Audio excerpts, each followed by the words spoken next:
Those of you who haven't seen me present before, I'm the Center's main budget analyst. We also have experts there you may hear from at some point who specialize in healthcare, Medicaid, the Children's Health Insurance Program, the eligibility system that signs people up for public assistance services like food stamps and the very tiny amount of cash welfare that we're providing at this point.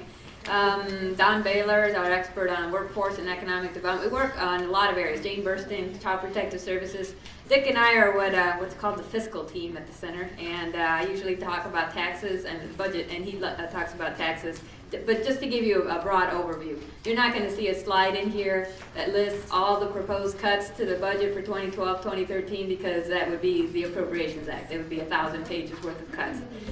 What I'm going to give you real briefly is just the latest numbers. The numbers that came out of the what's called the legislative budget estimates and House Bill 1, which were released last week. That was the budget that everybody was waiting on Tuesday night. And then also the revenue estimate changes things as well, and Dick will tell you more about what that means for the state. But here we're looking this first slide, as Senator Watson said, yep, there you see higher education is 12% of our budget, pre-K 28%. Together, those are 40% of the budget, and this is all funds. One thing, whenever you're reading a newspaper story, whenever you get something from Texas Impact about the budget, almost always what we're talking about is a 2-year figure, and then usually all funds, even though what matters for the state is general revenue. So this is everything that's being spent. Again, it's an updated figure. If you looked at the budget in 2009, it would be slightly different, but the shares are the same. Again, 40% on education, 35% on health and human services, other, everything else that's not in here that the state does, our court system, parks, general government, consumer protection, all of that's in that other 7%. Highways and workforce is 12%. And then finally, our prison system is 6%. So again, the big numbers here is this: the state spends $187 billion for 2010 and 2011. About 76% of that is concentrated in education and health and human services. So you may hear our elected officials or state leaders telling us that we just have to prioritize. We have to make sure that our dollars go to the things we care about. But they are going there. I mean, it's not a matter of we've misallocated these dollars. They're going to what people want to see funded, healthcare and schools. And the issue, yet again, it's the same issue they always have. There's just not enough dollars to go around. It's the size of the pie, not the way it's being distributed. Wait, can you back up to the previous one? Let's see, still on the pie slide.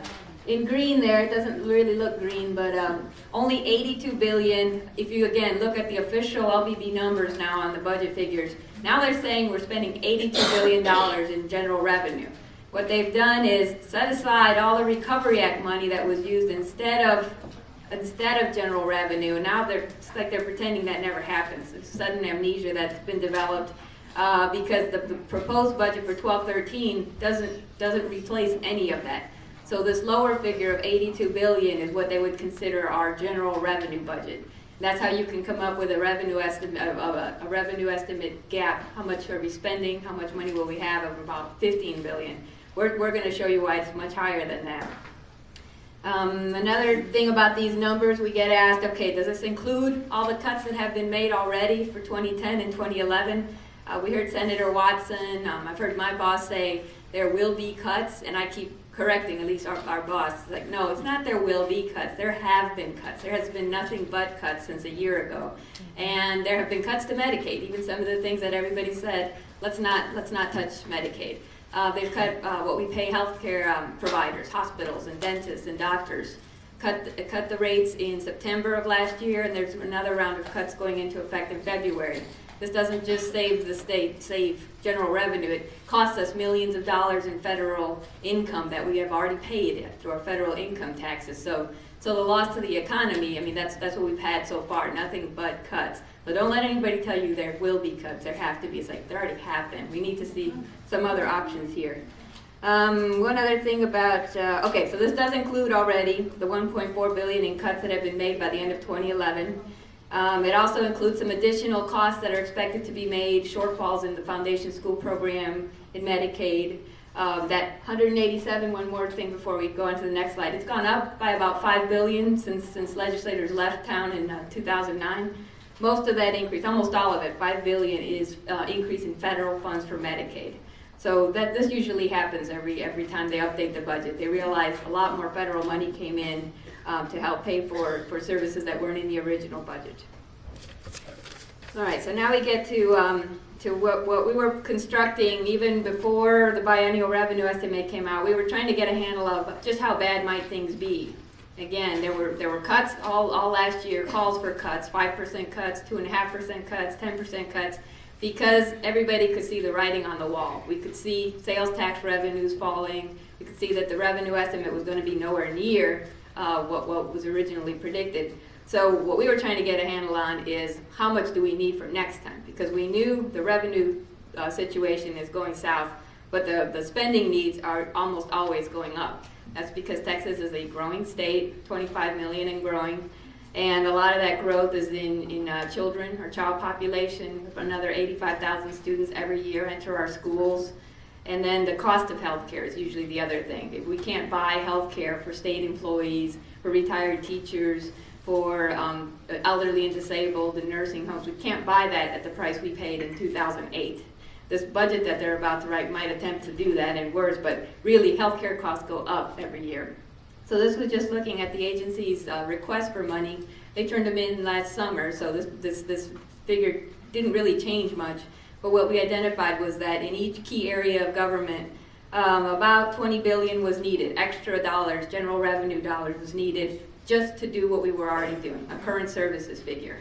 And these are numbers that anybody could have come up with. The Legislative Budget Board, the official budget agency for the state, could have come up with that number, but for some reason we never really heard this. We heard rumors. A lot of legislators were kind of on their own trying to do back of the envelope kind of numbers.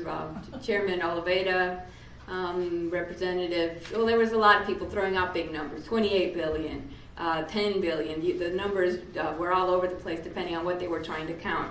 But by the end of the year, most people were saying, yeah, it's going to be pretty bad. But one thing to remember again is that federal bailout in 2009, originally they got 6.4 billion that they knew they could use instead of general revenue. It grew to about 8.2 billion because of how much more money we got for Medicaid. So it's not that we need 20 billion more. That's not the growth figure we're talking about. Some of that is just needed to fill the hole. It's filling in that spot there that was a one-time bailout. Going forward, we need to have that replaced and then have about 12 billion to actually cover cost increases. Which again might sound a little high to some people, but that's not really much for 2 years worth of growth. It works out to about 14% increase and 7% a year growth. That's barely covering population and healthcare costs. So really, this is about what happens every 2 years. All right. So when we have that basically that $20 billion figure added to what we were spending gets you to about 99 billion that we need to be spending. And here are some of the numbers that you can compare it to once the biennial revenue estimate came out. The controller said that originally the budget had been written assuming 77 billion in revenue. Also, 77 billion is what's expected for the next 2 years. She's basically saying the growth that I originally predicted in revenue, actually what's finally going to happen in 2012-13. So in those 2 years, we will collect $77 billion worth of general revenue. Again, remember, we're already spending at least 82, even by the LBB's amnesia kind of situation. So, but she's saying of that 77 billion, not all of that is available for the next 2 years. 4.3 billion is this year's ending deficit. Again, they knew the tax figure, the tax situation, the tax collections were worsening and worsening. So the money I told you we're going to have last time, take 4.3 billion out of there. That's not available. So first we need to figure out this year's budget. The deficit needs to be closed, and then you can have money to spend in the next 2 years. 4.3 billion is really what they would have to get out of this year's budget if they wanted to do this just through cuts. They've only been able to get 1.4 billion. So there's really, I don't think anybody thinks that they can close the rest of this gap just through cuts. The rainy day fund is really the only option left, because these are bills that have to be paid before the end of this fiscal year, before the end of August 2011.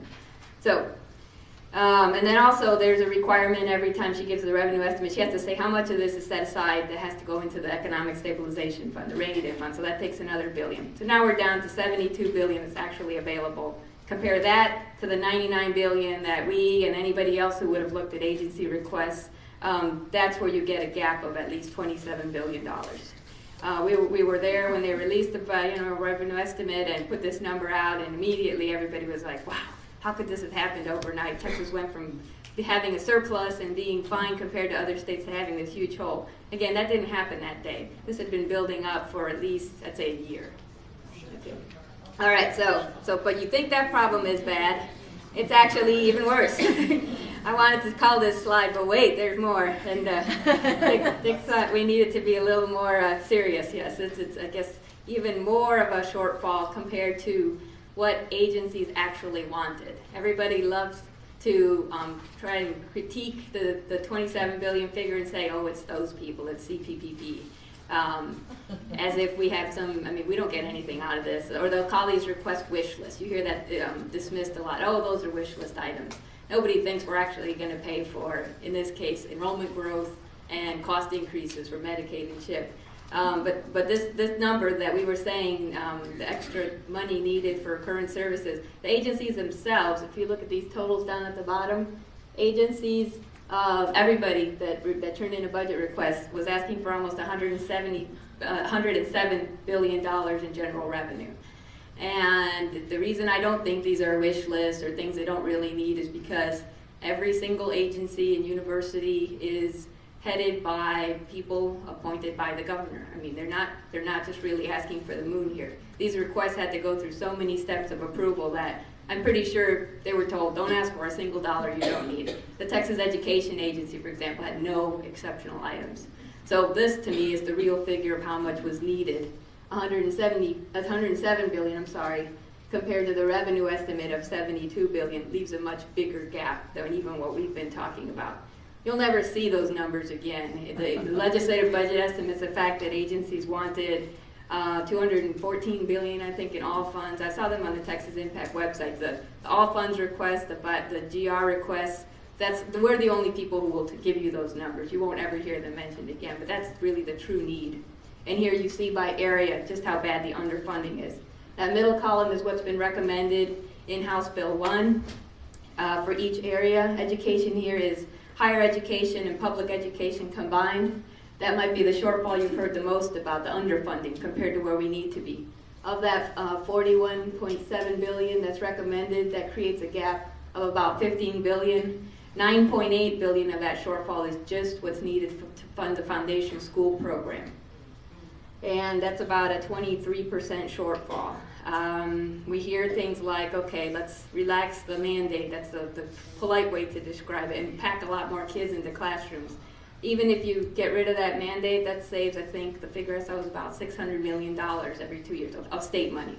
It also saves local school costs. But $600 million out of that 9.8 billion, you still have to find another $9 billion in cuts to make.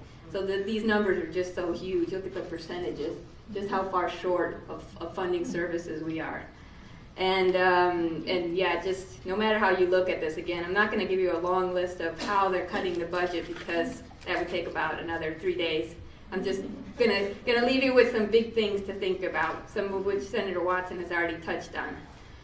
One thing is that top figure, the $11 billion that we're not putting into Health and Human Services, a general revenue shortfall here.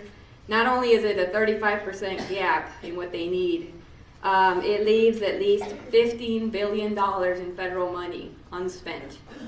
So that is just, I mean, I've been seeing such huge numbers in the past week that I've stopped being impressed. But that one, it gets worse because Dr. Ray Perryman, a very, very noted economist around the Capitol, estimates that federal health care dollars get about a 3.25 multiplier. So every federal health care dollar that comes to Texas produces that much more in economic activity statewide.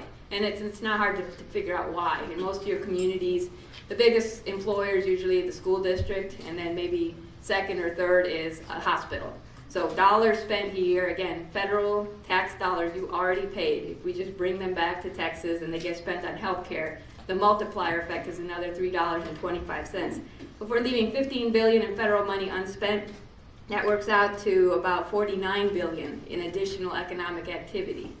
add the 49 back to the money that we're not spending, and you're getting like more than $60 billion of economic activity that wouldn't be provided or wouldn't be stimulated or produced by the state budget. Those numbers compared to something like the state's economy, as measured by personal income or something, and you start to get around 6% of the economy. So healthcare it's a huge employer in the state. I think maybe 10% of people work in some healthcare industry. So to not put that money into healthcare at a time when we're trying to get out of a recession, it's just taking Texas in the wrong direction, and it's actually endangering the economic recovery. Another thing that this budget does is lay off about 9,600 state employees. That number doesn't sound so bad, but again, Dr. Perryman has a multiplier for that, which means at least another 23,000 private sector jobs are lost. And it's not hard to see how that can happen. It may even be worse than that because a lot of the cuts are in prison employment, which is really concentrated in Texas, in the Gulf Coast, around the Huntsville area, in rural communities that have a state school or a state hospital. So it's not just a statewide figure. These are going to be concentrated. And when that many people lose their job, they can't buy anything. So all those rosy recovery scenarios that we saw about the state tax system, that might not happen either. Unemployed people don't buy anything that we can tax. Estimates to school district job losses, I think I've seen a figure for that's more than 100,000 jobs. So one other thing, I guess before I turn things over to Dick, is as Senator Watson was saying, it's not so much that all this health care won't get paid for, it's just not going to show up in the state budget unless we have a much better budget by the end of May. What happens is these costs do get shifted locally, whether it's higher tuition, fees and fines and penalties, everything that happened in 2003 and in 1991, multiplied by 10, I think. All the things that they'll do to shift costs to whoever benefits from something, they'll still leave a lot of things that have to be paid for with local property taxes, community mental health, county probation, or city and county probation services for people getting out of prison. A lot of those things, the costs don't go away. They just get shifted to another bill that you have to pay. That's a local property tax bill. And the problem with that, again, I mentioned the fact that we're not drawing down federal funds, but it's also just, I think what is happening here is our state officials are just hoping that we are not smart enough to blame them when these property tax bills start going up. You'll blame your city council members, you'll blame your county judges, but they're hoping that you won't pin this on your state representatives and state senators.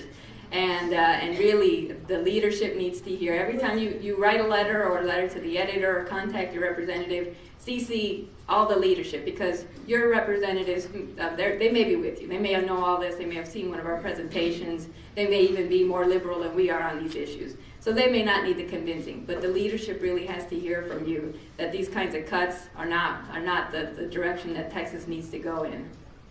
And that you will remember a year from now and 2 years from now that the reason that you're paying so much out of pocket and paying more in property taxes and fees and fines and tuition, everything you can think of, is because the state is saying, we're not going to make you pay for it this way, we're just going to make somebody else get that money from you. So, like I said, I'll turn things over to Dick.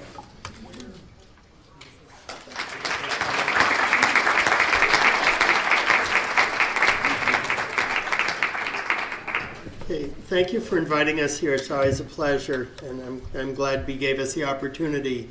Partly just on what Eva was just saying, it's nice to know that I don't have to convince you to go do something about it. We're just giving you the ammunition. So when you do go talk to the legislators, you'll have some facts and not just waving your hands at them. So now what I want to do is just talk a little more sort of like the roots of the problem. From the revenue side, how do we get into this mess? Well, there's two different reasons, and Senator Watson did a pretty good job of laying out the background. But if I want to look at it, we call it sort of like the tale of two deficits.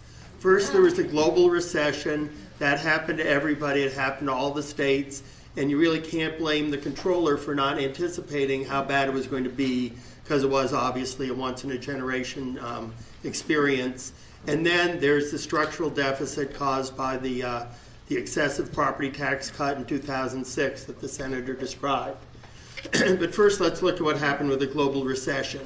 This shows you sales tax revenue to the state month by month, because you can see there's a pattern there, obviously, like people spend more money around Christmas time. So you have to compare each month to the same month in the prior year. And you can see the bottom line, the red line, was last year, fiscal 2010.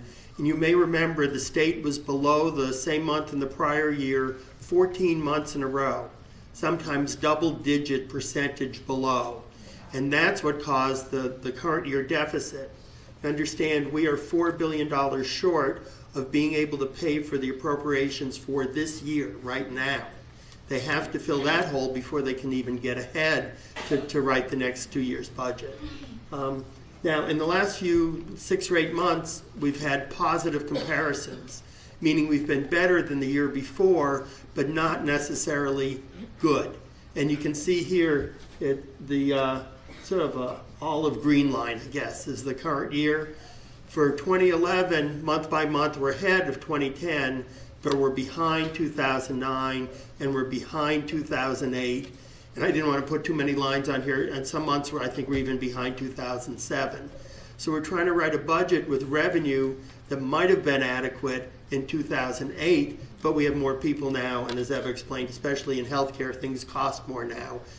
So you can't write a budget for 2012 and 13 with revenue that's only equal to 2008, 2009.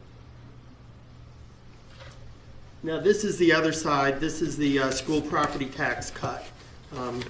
What happened is the state Supreme Court in 2005 said that they had to change the school finance system because too many school districts were at or just about at a $1.50 tax rate, $1.50 per $100 of property value for their maintenance and operation tax rate, just to pay their annual expenses. And the problem with that is districts couldn't go any higher because the legislature had set that cap at $1.50. They couldn't go any lower because they needed the money just to do what the state is making them do, like educate the students. So they argued that they had lost all flexibility, and it was the same as a state property tax, which is prohibited in the state constitution since the late 1970s. And the Supreme Court said, yes, this is the equivalent of state property tax because local school districts do not have what they called meaningful local discretion to set their own tax rates. So there are various things you could do. You could have just said, okay, well, you can go to $1.60. Or they could have said, well, then you don't really have to educate them quite so well. Glad they didn't do that, although they be coming. What they did do is they said, okay, we'll make all school districts drop their top property tax rates from $1.50 to $1, or by a third from wherever you were, and we'll promise you enough state money so you'll be no worse off. You'll get the same money after you make that property tax cut in total local and state aid as you had before. Then the question is, where's the state going to get the money to replace that 50 cents in local property taxes? Well, mainly what they did is they changed the franchise tax. That's our main business tax. Before, it was paid mainly by just corporations, and it was essentially a corporate income tax. They changed it to what's now called the margins tax. First thing they did is they expanded the number of businesses that were subject to it, so it wasn't just corporations, it was many different kinds of business, so that you couldn't just change your legal form and get out of paying the tax, which is what had been happening. And secondly, instead of net income, they did it on what's called the margin, or the difference between the gross receipts, everything that the business brings in, and either their cost of goods sold, which is what they paid for the stuff that they buy and then they process or they package or use in manufacturing, or their cost of compensation, what they pay their employees. So you take gross receipts and you subtract either cost of goods sold or cost of compensation, and then you pay 1% of that difference, of that margin. They expected that that would bring in, the other thing they did, is raise the cigarette tax by $1 a pack, which was really very significant. It had been 41 cents a pack, and currently it's $1.41 a pack. So they had knew that the school districts were giving up more than $14 billion by not collecting that extra 50 cents in property taxes. They expected that the franchise tax and the cigarette tax were going to bring in about $8 billion, leaving you about a $6 billion shortfall. So they knew that they were already short of the amount they were going to need to make up the difference, but they did have some cash on hand, because as you remember, there were budget cuts in 2003 when we had a recession, and the economy recovered actually quite well, but the budget actually never did recover. So they were taking in more money, and as the senator said, they were sticking it in the mattress. So they figured they could cover it, and then they just wished that everything would get better. As it turns out, they miscalculated the franchise tax. It was bringing in only half of what they expected. So instead of a $6 billion hole, they had more than a $9 billion hole. And the important thing is that hole has not gone away. It is in each and every state budget. The difference between what the school districts gave up in property taxes and the new money the state's generating is now almost $10 billion locked into the budget. Now you don't add that to the $27 billion we've been talking about, but that's one of the reasons why that $27 billion is as large as it is because we built in this permanent structural deficit. Because we have sort of two different causes, the global recession, which is hopefully ending and going to be temporary, and the structural deficit, which is permanently built into our system, you really have to look at two different solutions. For a temporary solution, you can use the rainy day fund. That's what it's for. In fact, the rainy day fund was created in the late 1980s, which was the last time we had a situation like this. The state had been very reliant on oil and gas revenues. In fact, almost a third of state tax revenue just came from the severance taxes, just the taxes that oil and gas producers pay. And then oil prices completely fell apart. The state budget was in such crisis that they had to have a special session in 1986 just to cut the budget because they weren't even close to having enough money to get through even the 2-year biennium they were in. And that started what was essentially a 5-year process of restructuring the state tax system so it was no longer dependent on oil and gas, but it had other sources of revenue. And that's what we're going to have to do to fix the structural deficit that caused themselves with the property tax cut, is restructure where we get our money and how much money we have so we can continue to fund local public schools and health and human services and everything else that Eva was talking about. So now you hear a lot about 2003, and the governor and others will say, no problem, we've done this before, we did it with no new taxes. Well, number one is they haven't done it before. 2003 was relatively minor compared to what we're facing now, even though the cuts that took place in 2003 were really dreadful. It was relatively small compared to what we're facing now. The second thing is, although it is true that they did not raise what you would call a tax, they did plenty of other things, and they took the topic of the title of our presentation is a balanced approach to balancing the state budget, and that's what we want to talk about. As the senator said, there's no way around having some cuts, but you can't do cuts alone. You have to take a balanced approach that includes new sources of revenue and other places to look for money. And that's what they did in 2003.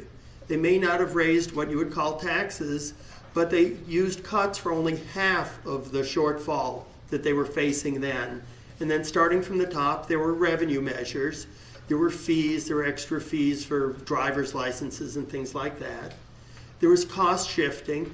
That's when, for instance, tuition was deregulated. So higher education was still being paid for, but wasn't being paid for by the state anymore, it was being paid for by the students and their families. There were accounting changes. These are things like the state makes large payments to school districts through the year, but the biggest one is in August of every year to start the school year off.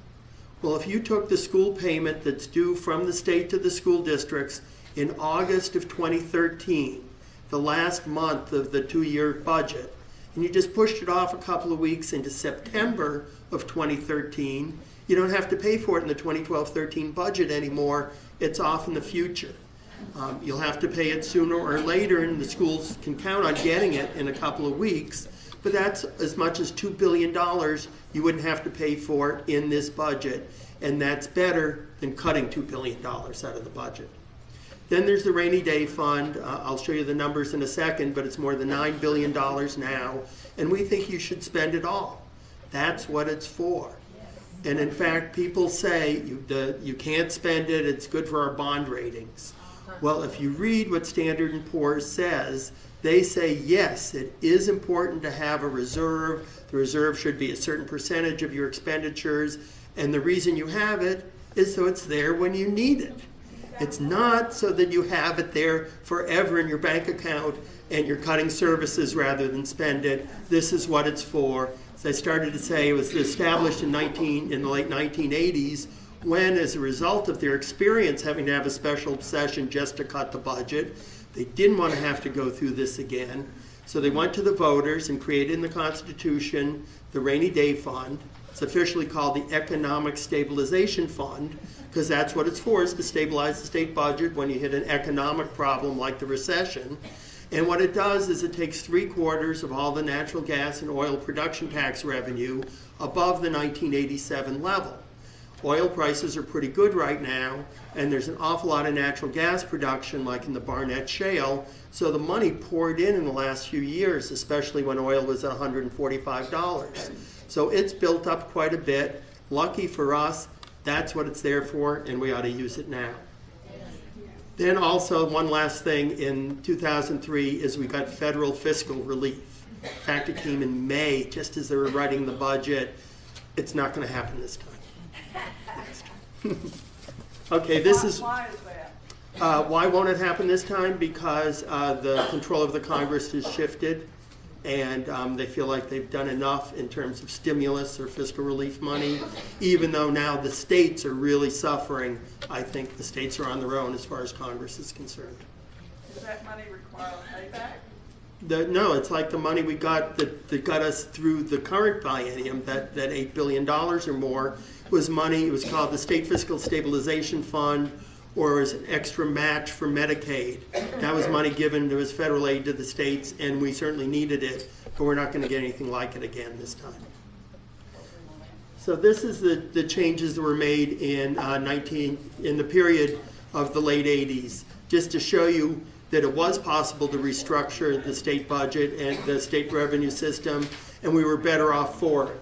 You can see the sales tax had been 40% of state tax revenue, and at the end of this period it was like 55%, and now actually it's almost 60%. And in contrast, you can see oil and gas, as I mentioned, had been 30% of state tax revenue, and it shrunk to 5%. And then we had to adjust some of the other taxes. And the important thing is we went into that period with a 4% state sales tax. We came out with a 6.25%, which is what we have now. We went in with a nickel gasoline tax, 5 cents per gallon. We came out with a 20-cent gasoline tax, which is what we have now.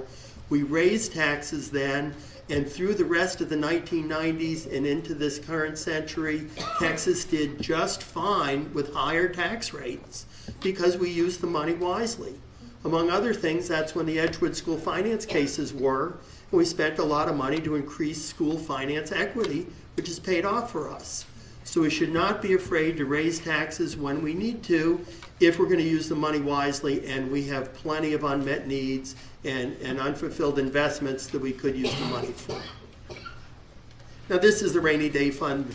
You may hear about the $8.2 billion.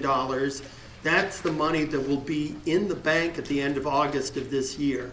That's the current balance, plus because there's still oil and gas production that's greater than that 1987 level, more money will come in during the course of the next biennium, so the total there will be $9.4 billion available to spend to pay for, actually to help fill in the deficit in the current year budget and help pay for the next budget, and we ought to use it all. And then there's other things we can do.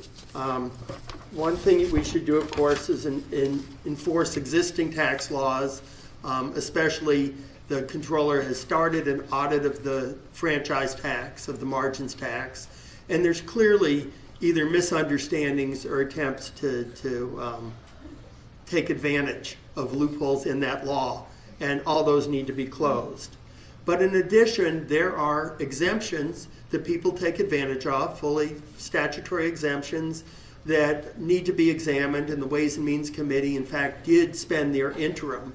You know, the committees all spend the time when they're not in session doing studies. The Ways and Means study just came out last Friday, and they found billions of dollars in wasteful and unmoted exemptions. My favorite is what's called high-cost natural gas. This is if you drill an unusually expensive natural gas well. So you're drilling in, and completion costs are many times the average, you pay a much reduced tax. In fact, instead of the 7.5% tax, it's been calculated that people getting this special break pay only a 1.5% tax. And because of the techniques that were used to open up the Barnett Shale, 70% of the wells being drilled in the Barnett Shale qualify for this exemption. So obviously we are losing a lot of money, perhaps $1 billion a year. Now the reason that the exemption was created was in the late 1980s, you know, right after oil and gas had those problems. They wanted to create an incentive so that the industry would start looking for technological change and innovation. And it worked great. That's why they can now go into the Barnett Shale, because they've perfected horizontal drilling.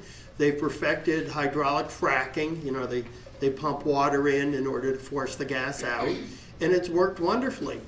They don't need the incentive anymore, and we need the money, and they can afford it. So that's just an example of an exemption that might have made sense when it was put in place 25 years ago, but it's accomplished its purpose and it ought to be removed, and this is an industry that should be paying its fair share in supporting public services. Then when it comes to it, you have to look at raising existing taxes. As I said, that's what they did in the late 80s when we last faced a crisis like this.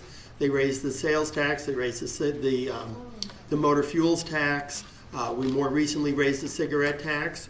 We should look at all those things. Just to pick one example, the tax on beer has not been changed since 1984. So it's only a certain amount of dollars per barrel is actually the way it's calculated. But the price of beer, of course, is a lot higher than it was in 1984. but Nice pick. but the tax is much, much smaller as a percentage of the cost. And then there are new taxes to look at. There are green taxes, obviously, that you could put on like polluting vehicles or on the use of coal to create electricity. Or one that is being actively discussed is a tax on sugary drinks. So we have a horrible problem with obesity, especially childhood obesity. And a tax on sugary drinks might be a disincentive for families and kids to drink quite so much of these empty calories. And please use it. Use all the numbers. We can send you the slides if you need do a presentation on your own. The whole point is to get these numbers out there. Just say where they came from. Hopefully that will help convince people, because like that $27 billion, we can show exactly where that money is needed. It's not a wish list. It's not pie in the sky. That $27 billion is just needed to keep doing the little amount that the state is currently doing, just taking into account the more students, more people needing health care, and the additional cost of it. We have about 5 minutes for questions. Okay, so we have 5 minutes for questions. Has anyone ever at your organization done a study and just kind of took all of the taxes away and kind of looked at, totally starting from beginning? Because what we have now is this, all these little cobbled together theories and so forth. I mean, there's economics here, right? I mean, there ought to be bright minds looking at how if we just scrap all of this stuff that we have now, what would be the best way to afford what we, our goods and services, what we need, not necessarily what we want, but what we need. Well, the first thing to think of is the tax that 40-something other states have to help balance off. We have the property tax and the sales tax, and between them, that's 3/4 of all taxes that you pay, state and local, is either property and sales. And there are advantages and disadvantages of them, and one of the main disadvantages is it's extremely regressive, meaning that low and middle income families pay a much higher percentage of their income in state and local taxes than higher income families do. And what most states do is they make up the difference with the state personal income tax, which both grows naturally with the economy. It doesn't lag behind the way some of these other taxes do. And you can have higher rates on people who can afford to pay more and help balance out the regressivity that we have from the sales tax and other consumption taxes. The consumption taxes together are nearly 80% of all state tax revenue. Cigarette taxes, gasoline taxes, the alcohol taxes, they're all extremely regressive. They generally don't grow as fast as personal income in the state. So that's easy answers. We've got to start looking at an income tax. I'll just add real quickly, the reason we haven't looked at the tax system top to bottom is because several blue ribbon committees have already done that. The Select Committee on Tax Equity, it's called the Scope Report, did that in the early 80s. It led to a lot of the changes that Dick presented to us. When they were trying to figure out how to cut taxes for schools again in 2006. Again, another select committee that every single industry had to come in and justify why they were getting their tax break or exemption. I mean, they've looked at our tax system over and over and over again. And they know eventually what they'll have to do. They're just trying to postpone it for as long as possible. Isn't it costly, just from an accounting point of view, to have all these little taxes and things? Right. The question is, isn't our current system costly to have that many? I mean, there's like hundreds of taxes. They get boiled down into big categories, but there's hundreds of things. And that's another measure of a tax system is it should be easy to administer. It shouldn't be an administrative bureaucracy. That's a headache for somebody to fill out their taxes. If you go to like Home Depot, you might notice on the wall somewhere there's like a list of every single tax permit they have to have, and then they have to have like 50 of them because they're selling agricultural products and chemicals and all this. So yeah, that's another thing. If we simplified it, then it wouldn't be so hard. People like to complain about how complicated the federal tax code is, but it's because industries have gotten their loopholes in there over the past 50 years.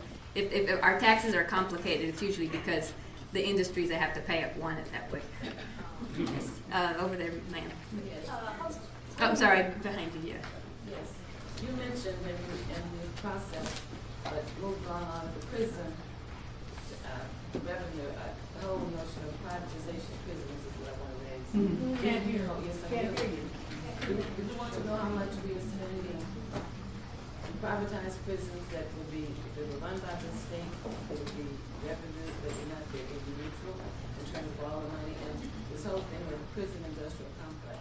What is the impact of that? Would more privatization, I guess, just do we have a handle on what that's really costing the state? Because a lot of times privatization is put out there as a way to save money. Do we know that it even saves money, or what exactly is being promised? There have been proposals. I think the Conservative Coalition, for example, wanted to privatize anything else that hasn't been privatized. Right now it's mostly, I think, women's prisons in Texas, low-level offenders, because the private sector usually wants like the cream of the crop, the easy people to watch over. And the ones that are more expensive or more dangerous, they'll leave those to the state. So it's kind of like what you see in our school system. The private sector wants the easy part of it, and they want you to do the hard part, which is the expensive part. There might not be too many more of our prisons that the private sector wants to take on for the rates that we're paying. We run one of the biggest prison systems in the country, but we run one of the cheapest when you look at how much we're spending per inmate. So it's not that we're spending a lot on prisons. They're not air conditioned, for one thing.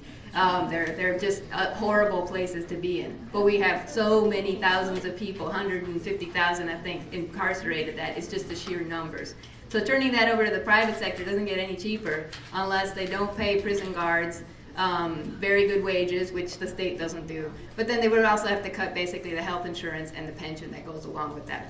And at that point, nobody would want to work in these places. So they've experimented with privatizing our eligibility system that enrolls people for Medicaid and CHIP and TANF. That was a colossal failure. They've experimented, I think there's a proposal also to privatize a state school. These are facilities that are under investigation by the Department of Justice for just how bad the situation is for the clients that have to live there. Again, turning that over to the private sector usually means even less scrutiny because private contractors don't have to turn anything over. At least these are public places where people can file a complaint and we can get cameras in there to figure out what's going on. Private sector companies don't operate that way. They can just say, this is none of your business, proprietary information, go away. So. One last question. One more question. But Tanya, you sort of talked a little bit about it. Do we know, the general thing in every other state and now in Texas too, is that it is a higher volume of cost to privatize than it is to run ourselves, our own prisons. So that was, and so we might say, like South Texas, the prisons near Brownsville, most people don't even know they're the 10 prisons. They're almost 100% for the people who run almost make 100% of their income, as we understand it in that area, is wow. Yeah. So I'm wondering. But I mean, there's a bigger issue. I didn't really address the first part of your question, which involved just what have we done in choosing prisons as our economic development strategy, because that gets at when you're trying to privatize it. Again, I mentioned there's a lot of prisons concentrated in certain parts of the state, and I may be cynical, but it could have something to do with the fact that a past corrections chairman also owned a cement company. And when he stopped being a state rep, it was the 1990 prison building boom that went on. I mean, that was a choice that legislators made, and they could have gone a different way. A lot of the good things that have been done recently in criminal justice to divert people from prisons and to have community supervision and alternatives to incarceration, a lot of those, unfortunately, were the first things that were proposed. Even before they're talking about privatizing prisons, they're saying, get rid of all of those programs that Senator Whitmire and others have worked so hard in the past decade. So we would be going right back to incarcerating people and then trying to figure out how to do that cheaper.